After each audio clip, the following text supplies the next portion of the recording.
Les voilà les gars. Ah non, non, non.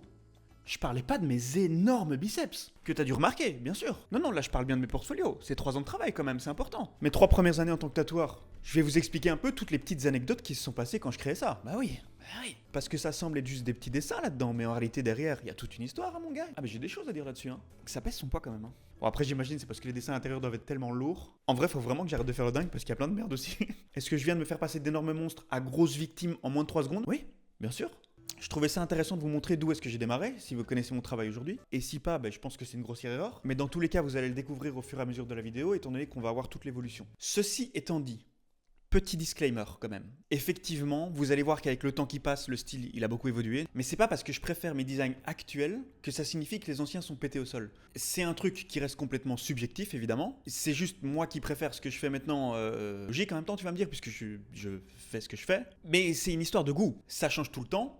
Et ça changera tout le temps. Et c'est ça qui est intéressant aussi en fait finalement. L'art ça bouge quoi. C'est un truc qui évolue et tant mieux parce qu'en fait sinon ce serait super froid quoi tu vois. C'est pas un frigo hein le truc. Si ça se trouve, dans quelques années je serai de retour avec un style qui s'apparente plus à ce que je faisais au début. Et ce qui ne signifie pas non plus que si vous préférez vous mes premiers dessins à ce que je fais actuellement, ça veut pas dire que vous avez des goûts de chiottes quoi. Pas du tout. Alors certes peut-être que la technique, l'exécution est meilleure aujourd'hui, mais point de vue style, en réalité ça se discute pas trop. Donc quand je dis dessin pété au sol, en réalité, je signifie plus dessin plus dans mes goûts actuels. J'y pense là en vous parlant maintenant. Je trouve que ce serait marrant de voir mes dessins d'enfance, quitte limite à les redessiner dans mon style actuel. Parce que pour mes dessins d'enfance, là on peut quand même dire que c'était plus ou moins pété au sol quoi. Enfin je veux dire, je faisais littéralement des dessins avec mon caca presque. Enfin il y a un moment où... Je veux dire, tu peux quand même faire une différence entre ça et ça. Revenons-en au portfolio. Du coup, aujourd'hui, j'en ai 3 avec moi. 2019, 2020, 2021. Donc le premier, les gars, il date déjà d'il y a 5 ans. Alors juste pour vous expliquer un petit peu pour ceux qui ne savent pas ce que c'est, quand tu veux devenir tatoueur, la toute première étape, c'est de créer son flashbook. Ça s'appelle un flashbook. Donc c'est un bouquin dans lequel se trouvent tous les dessins que tu as préparés et qui sont prêts instantanément à être tatoués. Si quelqu'un rentre dans le shop et qu'il veut se faire tatouer, il suffit qu'il regarde ton flashbook, il en prend un et il se le fait tatouer. Alors à quoi est-ce que ça sert? Premièrement, à ce que tu puisses montrer ton niveau de dessin, plus ou moins entre guillemets, mais aussi, Madame Pissenlit, si jamais tu veux être accepté dans un shop en tant qu'apprenti, il va falloir présenter ton flashbook pour montrer que tu as de la motivation, que tu as déjà travaillé un peu sur ton style, que tu as essayé de développer, un minimum. Parce que moi, je peux te dire qu'au tout début, gars, quand je cherchais à intégrer un shop, il me disait mec, t'as intérêt à me sortir un flashbook de la taille de l'Empire State Building, sinon tu ne mets même pas ne serait-ce qu'un bout d'ongle à l'entrée de mon tattoo shop. Je savais que j'allais devoir travailler, hein, sinon ça passait pas, tu vois. Et c'est encore mieux quand tu as déjà utilisé la machine et que tu as déjà essayé sur toi. Alors, petit conseil que je vais glisser très rapidement. Telle une luge, un peu trop celle-là. Ça passe toujours mieux d'avoir un gros flashbook, du coup, comme je disais, mais surtout avec un style bien à toi. C'est ça que les gens ils veulent. Enfin bon, je suis pas là pour donner des conseils sur comment intégrer un shop ou mon parcours ou quoi que ce soit, mais je pourrais éventuellement en faire une future vidéo si ça vous chauffe. Bon, je pense qu'il est peut-être temps de passer au portfolio. Ça devient un peu chiant, moi, quand je parle en fait. Hein. Mais donc, du coup, ce que vous allez voir ici, c'est des dessins que j'ai potentiellement tatoués sur des gens. Bon ben voilà, je pense qu'il est temps de passer au tout premier portfolio avec le beau petit sticker ici que je me suis permis de coller. Je collais des stickers absolument partout dans la rue. Parce que bon, au début, t'as personne, tu sais pas comment faire pour avoir tes premiers clients. Je vais pas commencer à gueuler dans la rue disant que je tatoue, tu vois, ça marche pas. Du coup, je m'étais dit, vas-y, je vais coller des stickers partout en espérant que les gens voient et prennent rendez-vous. Ça n'a pas du tout marché. S'il y a bien un petit conseil que je peux vous donner, les stickers, donc du coup j'avais décidé de mettre celui-là sur la couverture parce que c'était le flash que je préférais à l'époque. Au début, comme je m'entraînais sur mes propres jambes à me tatouer, c'est celui-là que j'ai fait en fait sur ma jambe la toute première fois. Bon, et les gars, c'est mes tout premiers trucs, hein. Jugez pas trop, quoi. Les têtes d'animaux, c'était un classique, en vrai. Les gens, ils adoraient. Moi, je surkiffais faire ça aussi. Cela dit, il y a une petite chose que j'ai quand même envie de préciser. Je ne dessinais pas dans l'idée de vendre. J'ai toujours voulu me faire kiffer moi-même, et donc je dessinais des trucs qui me faisaient kiffer moi-même. Ce que je vais faire, c'est qu'à chaque fois, je vais afficher les flashs à l'écran plutôt que de vous montrer mon carnet, parce que j'aurai plus de bras, je pense, à la fin de la vidéo sinon. Alors moi, à l'époque, j'adorais faire des grosses lignes. Et je parle pas des grosses lignes que tu prenais en soirée avec tes potes. Moi, je touche pas à ça. Hein. Alors comme vous pouvez le voir, j'avais vraiment un kiff sur les perspectives cassées. Je pense que je me prenais un peu pour Picasso. Mais alors, il faut savoir aussi une chose, c'est que quand tu démarres, t'as toujours l'impression que ce que tu fais, c'est de la bombe. Tu te remets pas du tout en question. Par contre, là où je suis content, c'est que j'avais envie d'essayer d'apporter un truc un peu nouveau, un peu sortir de l'ordinaire. Genre là, par exemple, tu vois, quand je vois la panthère sans tête, bon, je trouve pas ça ouf aujourd'hui, mais j'essayais vraiment d'apporter un nouveau truc, quoi. En fait, j'essayais de créer mon propre style, hein, littéralement, et bon, bah là, on est au tout début du processus, quoi. Genre ça. Ouais, et j'avais des idées aussi parfois très fucked up. Mais cela dit, je trouve l'idée très cool. Et d'ailleurs, en vrai, hein, je pense que ce serait vachement cool que j'essaye de redessiner des flashs de l'époque et que je les refasse dans mon style actuel. Voilà d'ailleurs peut-être un autre concept de vidéo. Je redessine mes anciens flashs. Alors après, je suis parti un peu plus dans les architectures. Et ça, c'est un truc, faut savoir que ça va rester tout le temps. Alors là, elles sont toujours avec cette perspective un peu cassée à la manière un peu cubiste. D'ailleurs, j'ai une petite anecdote par rapport à l'escalier là. Je vous disais tantôt, pour m'entraîner, je me suis fait quelques tatous sur les jambes. Notamment cet escalier là. Et en fait, quand on fait un tatou, on commence toujours par la ligne et ensuite on trace les ombrages. Donc je trace mes lignes, tout va bien. Enfin, tout va bien. Voilà, on se comprend. Et vient le moment de faire les ombrages. Une marche sur deux était noire. Donc ça faisait noir, blanc, noir, blanc, noir, blanc, noir, blanc. Je commence par ombrer la marche de tout au-dessus. J'ombre la marche de tout en dessous. Et puis il y a un moment où je suis en mode mais attends, mais je compte le nombre de marches. Et c'est un nombre impair. Je sais pas si tu commences à sentir tout doucement la couille arriver là. Je reprends la marche de tout en haut et je descends petit à petit jusqu'au moment où j'arrive tout en bas. Et je vois que là, il y a un truc qui coïncide pas. Soit je faisais 2 marches noires, soit je faisais 2 marches blanches. Mais dans tous les cas, j'avais baisé ma jambe. Hein. Enfin bon, tout ça pour dire que j'avais un gros trip avec les architectures. Alors après ça, on est passé un peu aux objets du quotidien. Genre ça, du PQ. Oui, je sais. En réalité, je voulais faire cet exercice. Pour moi, c'était hyper important que mon style soit reconnaissable. Et je me suis dit, quel pourrait être le meilleur exercice pour pouvoir essayer de donner de la vie à un dessin ? C'est de dessiner des choses qui n'ont aucune vie de base, genre du PQ. Et donc du coup, je suis passé par PQ, toilette, frigo, toute ta maison, quoi. Le mobilier aussi est passé, les chaises et tout. Après ça, je suis passé un peu au corps, les positions, le corps, le mouvement, tout ça. Et en fait, c'est marrant parce qu'on peut vraiment voir que j'avais des phases. Ça marchait par thème, en fait. Bon, et après ça, je pense que j'étais dans une période un peu perchée parce que je suis parti dans des mélanges un peu chelous. J'imagine vous voyez ça, les grands. Voilà. Et là, c'est le moment où je pense que je commençais à en avoir marre de faire des trucs par thème. C'est à partir de ce moment-là que je vais commencer à faire des plus grosses compositions en mélangeant un peu tout ce que j'avais étudié entre guillemets jusqu'à maintenant. Ça donne des trucs comme ça, ou encore ça. Petite anecdote, je me souviens qu'à l'époque, j'allais toujours faire le tour des tattoo shops dans les environs pour poser des questions aux tatoueurs, en fait, tout simplement. Je me souviens qu'il y a une meuf, je me rappelle plus de son nom, elle m'avait expliqué que pour créer mon flashbook, le mieux, c'était de dessiner à la main. Elle m'avait dit de faire comme exercice d'accrocher un poids au bout de mon bic. Bon, je te parle pas d'un haltère, hein, j'en muscu, je te parle vraiment de juste un petit poids qui est mis sur le bout du bic pour simuler, entre guillemets, un peu le poids de la machine. Comme ça, je m'habitue déjà à la bécane que je vais avoir entre les mains plus tard. Ce que j'ai fait, je me souviens, j'avais collé un pot de colle sur le bout de mon bic. Et donc, du coup, en fait, tous les ombrages que vous voyez dans ce book, ils ont été faits avec un bic avec un pot de colle collé sur le bout. Alors, soi-disant, ça allait muscler ma main, bazar, etc. En réalité, pas du tout. Donc, si je peux vous donner un conseil, ne faites juste pas ça, en fait. Ça va vous faire perdre du temps. Mais en tout cas, je peux vous dire que l'halter que j'avais au bout du bic, là, c'était une galère. J'ai eu ma petite période échelle, construction, jardinage. Et puis j'ai eu ma petite période plante, hein. Ça c'est toujours un classique dans le tatou. Puis j'ai eu des trucs très bizarres, genre un toaster avec une main qui marche. Ensuite on revient sur les animaux. À ce moment-là, je me souviens que je commençais à être saoulé de dessiner avec mon haltère de 47 kg là. Du coup là, je suis passé au dessin à l'ordinateur avec ma tablette graphique. Ce qui fait que en fait, je dessinais sur l'ordinateur, j'imprimais, je découpais, je collais ça dans le book. Alors en vrai, là, il y a déjà quelques mois qui ont passé depuis le tout premier dessin et on peut déjà voir une différence. Je trouve que par exemple dans la balance noir-blanc, on a déjà un meilleur ratio qui s'approche du 50-50, donc 50% noir, 50% blanc, ce qui fait que ça ajoute un peu de la force au dessin. Et je pense que là, je commençais tout doucement à comprendre le truc. Après ça, s'ensuit des dessins de nouveau un peu fucked up. Il y avait cette banane que je surkiffais, mec. J'avais encore presque aucun tatou sur moi. Cette banane, j'étais tellement en kiff que j'étais sûr que j'allais la vouloir sur l'avant-bras, parce que tu sais, c'est une place quand même assez importante. Mais j'ai un peu attendu. J'avais fait un autre tatou ailleurs auparavant et je m'étais rendu compte qu'en fait il était hyper important de se renseigner chez qui tu allais te faire tatouer, qu'il ait une bonne technique, bazar, etc. Donc ça c'est déjà un truc qui avait changé, du coup c'est pour ça que j'avais attendu avant de la faire, ça s'est jamais fait entre temps, et au final je suis très content parce que j'ai mon petit singe là avec son petit nanu, je sais pas si on le voit bien. Bon alors je l'ai passé assez vite, évidemment vous voyez pas tous les dessins, je mets uniquement les principaux. Ce qui fait qu'on peut passer directement au portfolio numéro 2. Avec la petite banane, je vous ai dit, hein, moi je la surkiffais, du coup je l'ai mis sur la couverture ici. Alors à partir d'ici, on commence à rentrer dans déjà du plus sérieux quoi. Mes lignes sont déjà plus propres. Il y a ce bon équilibre noir-blanc qui commence à arriver. Et puis surtout, j'ai arrêté de faire ces cassures dans les perspectives. Les proportions commencent à être bonnes. Bon après ça veut pas dire que je fais du réalisme non plus, hein. Par contre ce qui est resté, c'est que j'ai toujours cette envie que mes dessins soient très plats. Un peu comme si c'était un sticker ce qu'on collait sur quelqu'un. Alors cet effet collé là, il était 100% assumé. Je trouve que ça se voit bien genre dans ce design-ci. Alors autre chose aussi, j'ai l'impression que mes dessins sont plus rangés entre guillemets. Tout est plus imbriqué. Outre le fait que mes traits soient plus réguliers, je ne rapprochais plus trop les traits entre eux. En fait, ce qui se passe c'est que quand tu tatoues, il vaut mieux éviter de coller les lignes trop proches les unes des autres. Il faut savoir qu'un tatouage dans le temps, la ligne peut un peu se diffuser, c'est ça le mot. Ce qui fait qu'en fait, si tu fais des lignes trop proches les unes des autres, ça devient un bloc noir dans 10 ans quoi. Donc j'avais déjà compris ça, et ça c'est grâce au fait que du coup j'avais déjà tatoué plusieurs fois et j'avais déjà vu à quoi ça ressemblait cicatriser. J'essayais vraiment de pas trop rapprocher les lignes, c'est pour ça qu'on voit qu'il y a vraiment des espaces entre chaque trait à partir de maintenant. Je trouve que ça se voit fort genre dans ce design-ci, la main avec le cœur. Déjà les doigts qui sont tous de la même taille, ils ont tous la même épaisseur. Le design est très collé, très plat, ça forme presque des formes géométriques. On a un cœur noir, une main blanche, donc on a aussi cette balance de blanc-noir. Celui-là, on va peut-être pas trop en parler. J'avais aussi un trip avec les têtes d'animaux coupées. En fait, ce qui se passe souvent, c'est qu'on fait des thèmes dans les flashs par rapport à des événements. Là, c'était pour Halloween, du coup, je faisais des animaux têtes coupées.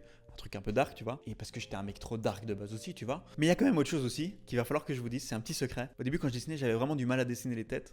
Et donc, du coup, je prétextais que j'avais fait ça pour Halloween, de faire des têtes coupées avec du sang. Uniquement parce que j'arrivais pas à la dessiner, en fait. Je niais un peu ce que je ne savais pas faire, en fait. Cette période, je m'en souviens pas mal bien. Parce qu'en fait, c'est un moment où j'ai intégré un shop. J'étais un peu influencé par tout ce qui se faisait autour de moi, ce qui est totalement normal. En fait, je trouvais ça trop cool parce que je pouvais discuter avec les autres tatoueurs, on pouvait discuter de nos différents points de vue. C'est un moment où j'apprenais vraiment pas mal de choses et c'était hyper intéressant. Je me souviens aussi que j'étais en putain de galère, mec. Je voyais tous les autres, enfin on était 4, mais je voyais les autres tatoueurs avoir des bookings dans tous les sens. J'étais la seule petite merde dans le fond du shop à chialer parce que j'arrivais pas à me mettre un seul rendez-vous. Mec, c'était une galère monstrueuse. Par contre, en vrai, il y avait quand même un point positif à ça, c'est qu'il y avait du passage dans le shop, et donc du coup, comme mon portfolio était posé sur la table là-bas au milieu du tattoo shop, les gens ils voyaient ce que je faisais. Et donc, moi j'étais vraiment dans ce truc où je commençais à me remettre en question dans tous les sens. Et je m'étais dit, je suis pas une merde, il faut vraiment qu'il y ait un changement qui se fasse, je veux avoir des bookings, tu vois. Bon, un changement ça se fait pas du jour au lendemain non plus, mais ce qui fait que je me suis dit, qu'est-ce que je pourrais déjà apporter de nouveau premièrement, et c'est là où je me suis dit que j'allais commencer à faire de la couleur. Surtout qu'en fait, il y avait des gens aussi qui faisaient de la couleur dans le shop,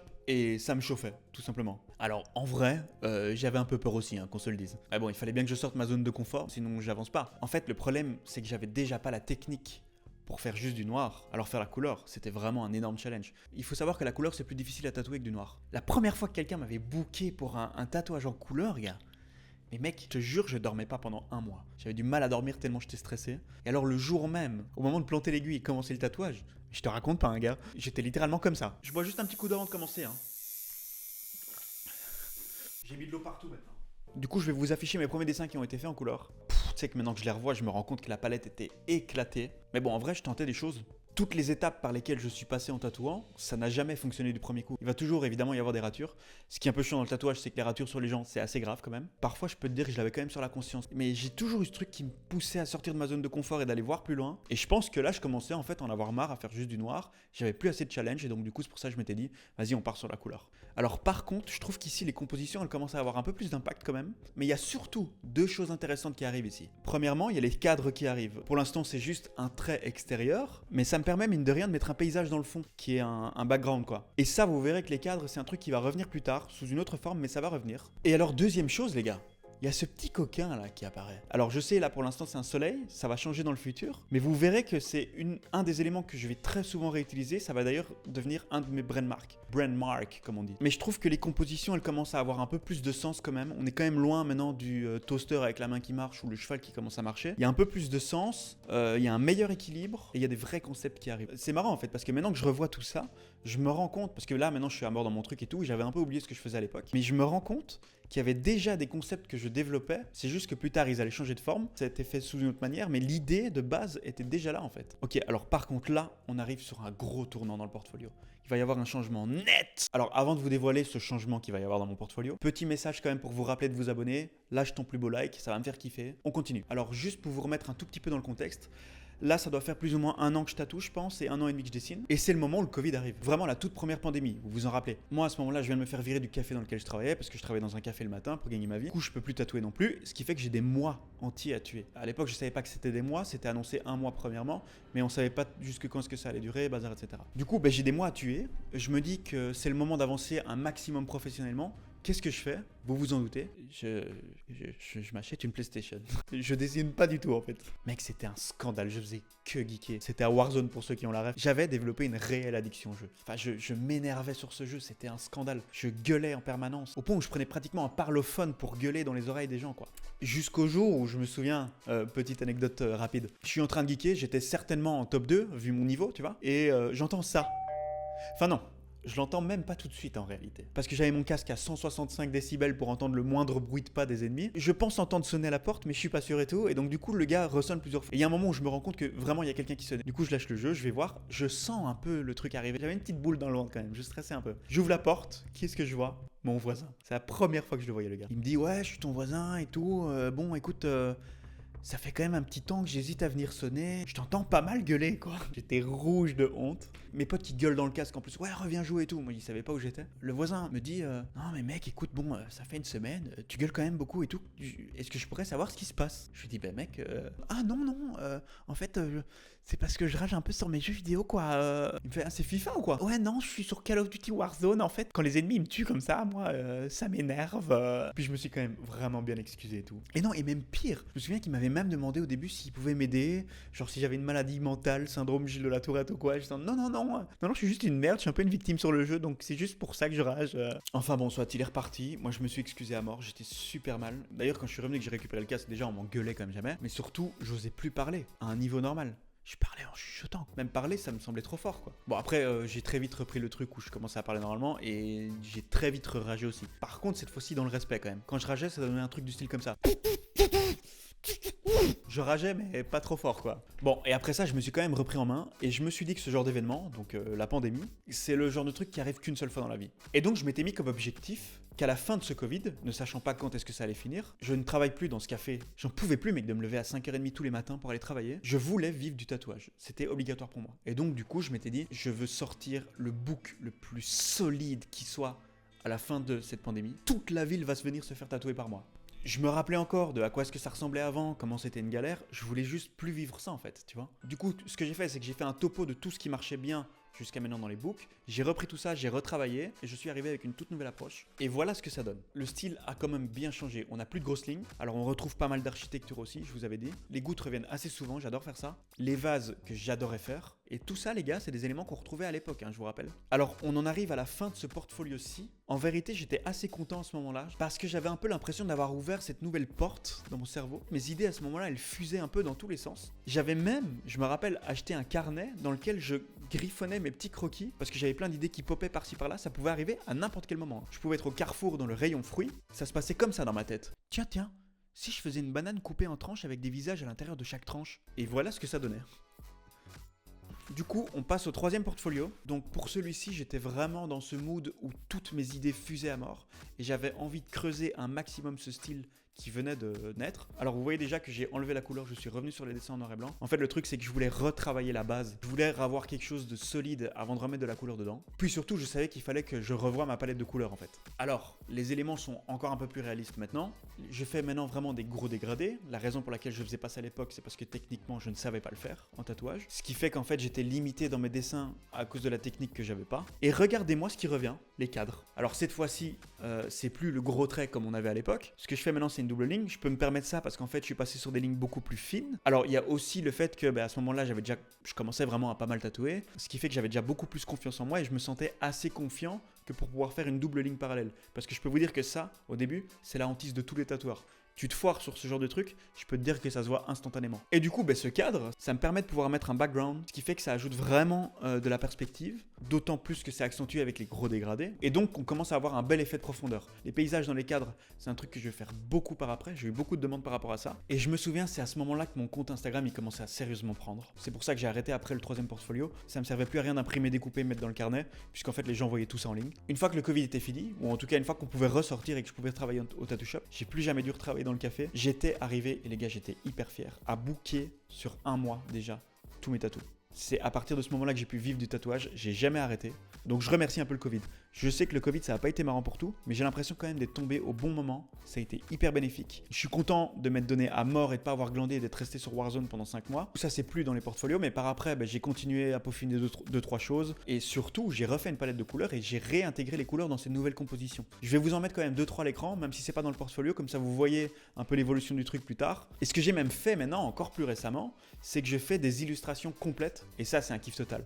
Quand je sens que j'ai plus aucune limite technique, tant bien point de vue illustration sur l'ordinateur que dans le tatouage, je suis en kiff total. Au total, sur une période de 3 ans, ici dedans, j'ai compté, il y a 538 dessins. Et encore, parfois, il fallait que j'en dessine 10 ou 15 avant de pouvoir en coller un qui était assez satisfaisant pour mettre dans le carnet. Créer un flashbook, ça demande énormément de temps, de motivation, de travail. Comme je vous ai dit, je pense que le timing, il était bon pour moi, j'ai été hyper chanceux là-dessus. En vrai, ça m'a fait hyper plaisir de retomber sur tous mes dessins, voir d'où j'ai démarré, tout ça, vous raconter mon parcours.